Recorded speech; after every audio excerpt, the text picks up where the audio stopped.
ইতিহাস সিনেমা নিয়ে একটু জানতে চাই যে আপনি ওইটার নায়িকাও ছিলেন এবং হচ্ছে মারুফ ভাইয়ের নতুন একটা সিনেমা আসছে এই বিষয়ে ইতিহাস হচ্ছে আমার কাছে সত্যি একটা ইতিহাস। ইতিহাস ছবি আমি যখন করি তখন ক্লাস 7-এ পড়ি। এখন ইতিহাস দেখলে আমার যেটা মনে হয়, আমার কাছে মনে হয় যে ইতিহাসের যে লেকিংসগুলো আছে, এটা যদি এই সময় আমি অভিনয় করতে পারতাম, অনেক কিছু রিকভার করতে পারতাম। তো ইতিহাসে আমার অনেক অপূর্ণতা আছে, দর্শক যেখানে পূর্ণতা খুঁজে পায়। এখনও আমি যদি কোথাও যাই, বিশেষ করে আমি গ্রামীণ পটভূমিতে প্রোগ্রাম করতে বেশ পছন্দ করি, যেখানে সরাসরি দর্শকের করতালি পাওয়া যায়। ওই ধরনের মাটির মঞ্চে আমি দুই একটাতে কাজ করি।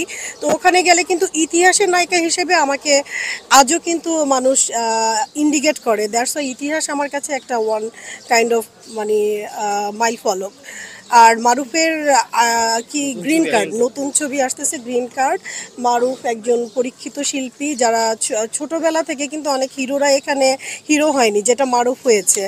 আমার আর মারুফের পড়াশোনার ব্যবধানটা খুব বেশি ছিল না। আমি যখন ক্লাস 7-এ পড়ি তখন মারুফ ভাই ও লেভেল দিচ্ছিলেন। তো উনিও কিন্তু ছোটবেলা থেকে এখানে কাজ করেছেন এবং ওনার ব্লাডটা কিন্তু একটা কাজী হায়াত কাকার ব্লাড। সো কাজী হায়াতের পুত্র কি দেবে বাংলাদেশের মানুষকে, সেটা আমার বলার আর বাকি থাকে না। দর্শক দেখবেন, আমি গ্রিন কার্ডের জন্য খুব শুভকামনা করছি। আপু একটা বিষয় একটু জানতে চাই, ইতিহাস সিনেমার মানে একটা ডায়লগ আছে মারুফ ভাই, এটাকে ট্রোল এবং বিকৃত করা হচ্ছে। আচ্ছা, আপনি এটা নিয়ে কি বলবেন?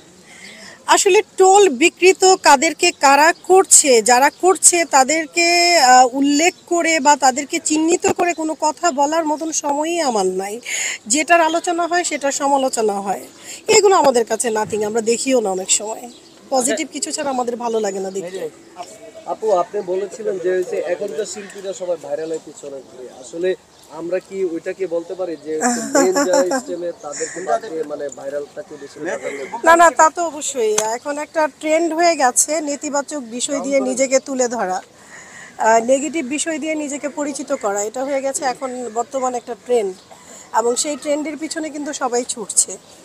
এটা কথাটা যে মিথ্যে বলিনি, এটা এখানে যারা আমার এই নিউজটা দেখবে বা আপনারা যারা আছেন সবাই মেনে নিতে বাধ্য। কিন্তু এটা সামনে নির্বাচনের বিষয়ে বিস্তারিত জানতে চাই আপনার কাছ থেকে। এখন নির্বাচনে যেটা হচ্ছে, নির্বাচনকে কিন্তু অনেকে ক্যাশ করে পুঁজি করে নিজেকে শিল্পী প্রমাণিত করার অপপ্রচেষ্টা চালাচ্ছে। আমি এটা একটু পরিষ্কার করে বলতে চাই যে এখন অনেকে আছে যাদেরকে আপনারা চিনতেনই না, নির্বাচন দিয়ে তাদের নামটা আপনারা জানেন। আমি এরকম কোনো মানুষের পিছনে হাঁটছি না। আমি এমন মানুষদের পিছনে হাঁটছি যারা শিল্পী, জাত শিল্পী। মিশা সওদাগর ডিপজল প্যানেলের একজন ক্যান্ডিডেট আমি। আর আপনার সামনে বাপ্পি চৌধুরী ভাই আমাদের ভিডিও করছে, তো একটু কিছু বলবেন বাপ্পি চৌধুরী ভাইকে নিয়ে? আপনার কাছে আমাদের একটা প্রশ্ন ছিল। Oh my god, oh my god, come here, একসাথে জয়েন করি। আমাদের একটা প্রশ্ন ছিল না, প্রশ্ন ছিল যে আপনার সেদিন বৃষ্টি ছিল ছবিটি খুব ভালো লেগেছিল। আচ্ছা, আপনার প্রশ্নের মাগনা অ্যানসার আমি দিব না, এটা কোথাও যাবে না আমি জানি। আপনার যে প্রথম ছবিটি, ওকে ক্যামেরা ধরেন সবাই। না ইতিহাস, এই ছবিটি দেখে আপনার ফ্যান হয়ে গেছিল, আপনার এবং মারুফ ভাই। আচ্ছা, আপনাকে আমরা ভীষণ ভালোবাসি। আর এখন ফ্যান না হয়ে আপনি চলে গেছেন অন্য জায়গায় আমাকে ছেড়ে। আপনাকে না না, এখনো আপনাকে আমরা সেই ভালোবাসাটাই বাসি। আপনি আবার কবে আমাদেরকে সোনালী এই কাজগুলো আমাদেরকে উপহার দিন। ও মাই গড, এই রূপালী যুগের হিরো সোনালী যুগের কথা বলছে। একটু মাস্কটা খুলে দেখান এই সন্ত্রাসটাকে, একটু মাস্কটা খুলে দেখান। ভাই এখানে আসেন, বাপ্পি ভাই একটু পাশে আসেন। না না না, বাপ্পি ভাই পালাচ্ছে। দেখছেন, এই যে এইভাবে পালায় চলে যায়, এইভাবেই পালায় চলে যায়।